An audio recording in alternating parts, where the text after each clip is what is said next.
Hi, in this video, we're going to take a look at how you can enable or disable Face ID attention aware features on your iPhone 12 or the iPhone 12 Pro. So first, let's go back to your home screen by swiping up at the bottom of the screen. Then tap on Settings. In Settings, go down and tap on Face ID and passcode. Next, you will need to put in the passcode to gain access to this section.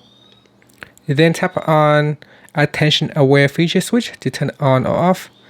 Now if you switch this on, then iPhone will check for attention before dimming the display, expanding a notification when locked, or lowering the volume of some alerts.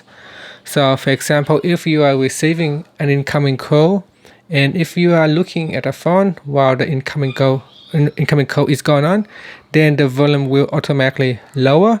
That is because they know that you already know there is an incoming call, so there is no reason for the phone to make a loud ringtone noise, so it will automatically lower the volume. The same as dimming the display or expanding a notification if you are looking at the phone. And that's it. Finally, you can swipe up to go back to your home screen. Thank you for watching this video. Please subscribe to my channel for more videos.